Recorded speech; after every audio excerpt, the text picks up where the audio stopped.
ஓம் ஸ்ரீ குருப்யோ நம. ஓம் கம் கணபதையே நம. நம்ம ஸ்ரீநிகேதன் வலைதளம் வாயிலாக முருகப்பெருமானுடைய சாசநாமத்திலிருந்து தினமும் ஒரு நாமாவளியை சிந்திச்சுருக்கோம். இன்றைய தினம் 23வது நாமாவளியாக ஓம் அகல்மஷாய நமஹ. முருகப்பெருமான இந்த நாமாவளி குற்றமற்றவராக வர்ணிக்கிறது. இறைவனுடைய இலக்கணங்களில் பார்த்தோம்.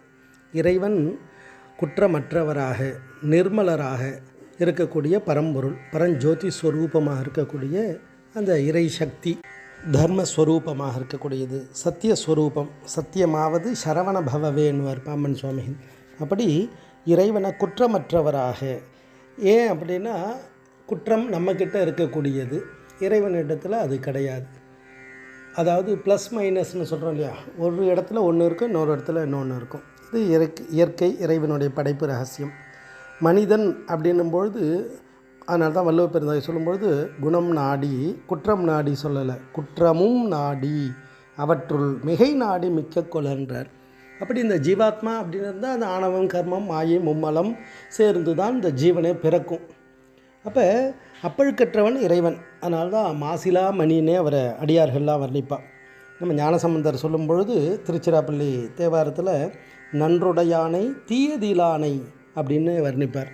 அப்போ இறைவன் மெய்யா விமலா விடைப்பாகா வேதங்கள் அப்படின்னு, விமலன்னா அப்பழுக்கற்றவர்னு அர்த்தம். அப்போ ஏற்பட்ட அந்த இறைவனை குற்றமற்ற ஸ்வரூபமாக இருக்கார் அப்படின்னா அந்த இறை சக்தியினுடைய நிலை அது. அப்போ நம்மளுடைய சக்தி, நம்மளுடைய இந்த ஆத்மாவினுடைய ஜீவாத்மாவினுடைய நிலை என்ன அப்படின்னா குற்றமானது இருக்குது. அப்போ அந்த குற்றத்தை போக்கணும் அப்படின்னா அந்த குற்றமற்ற பரம்பொருளை நாடினால் அந்த நிலை தானாக கிடைக்கும். இப்போ ரொம்ப காலம் வெயில், அப்போ நிழல் தேவைப்படும். அப்போ நிழலுக்கு போயிட்டால் நமக்கு சௌக்கியம் வந்துடும். அது மாதிரி குற்றமுடைய இந்த ஜீவன் குற்றமற்ற அந்த பரம்பொருளை நாடணும். அப்போ அதுக்கான பலன் தானாக கிடைக்கும். அதனால தான் 19ஆம் நூற்றாண்டில் வாழ்ந்த மகான் வள்ளலார் அழகாக கேட்பார் முருகன்கிட்ட, ஒருமையுடன் எனது திருமலரடி நினைக்கின்ற உத்தமர்தம் உறவு வேண்டும், உள் ஒன்று வைத்து புறமொன்று பேசுவார் உறவு கலவாமை வேண்டும், பெருமை பெறும் நினது புகழ் பேச வேண்டும், பொய்மை பேசாதிருக்க வேண்டும், பெருநெறி பிடித்தொழுக வேண்டும், மதமான பேய் பிடியாதிருக்க வேண்டும், மறுவு பெண் ஆசையை மறக்கவே வேண்டும், உனை மறவாதிருக்க வேண்டும், மதி வேண்டும் நின் கருணை நிதி வேண்டும், நோயற்ற வாழ்வில் நான் வாழ வேண்டும், தருமமிகு சென்னையில் கந்த கோட்டத்துள் வளர் தலமோங்கு கந்தவேலே, தன்முகத் துய்யமணி உன்முகச் சைவமணி ஷண்முக தெய்வமணியே அப்படின்னு வர்ணிக்கிறார். அப்படி உள்ளொன்று வைத்து புறமொன்று பேசக்கூடிய ஜீவன். அதனால்தான் யாராவது மனிதர்களை பற்றி உயர்வாக சொல்லும்பொழுது அவர் நெல்லிக்கனி போல் அப்படின்னுவா. அதையா நெல்லிக்கனி அப்படின்னு சொல்கிறா, மற்ற பழங்கள்லாம் கிடையாதா அப்படின்னா, நெல்லிக்கனி ஃபஸ்ட்டு சாப்பிடும்போது ஒரு மாதிரி இருக்கும், அதுக்கப்புறம் கொஞ்சம் நேரம் ஆக இனிப்பு அதிகமாகும். அது மட்டும் இல்லை, நமக்கு அது உடம்புக்கு ஆயுளையும் கொடுக்கும், நல்லதை கொடுக்கும். அது மாதிரி நெல்லிக்கனி. இன்னொரு அர்த்தம், அந்த நெல்லிக்காய் மேலே பார்த்தோன்னா கோடு இருக்கும். வெளியில் எத்தனை கோடு எந்த இடத்துல இருக்கோ அதே மாதிரி அந்த நெல்லிக்கனியை உடைச்சி உள்ளே இருக்க விதையில் பார்த்தாலும் அந்த இடத்துல கோடு இருக்கும். அதுதான் உள்ளும் புறமும் ஒன்றாக இருக்கிறதால உதாரணத்துக்கு சொல்லும்போது அவர் நெல்லிக்கனி மாதிரி அப்படின்னு சொல்கிறது.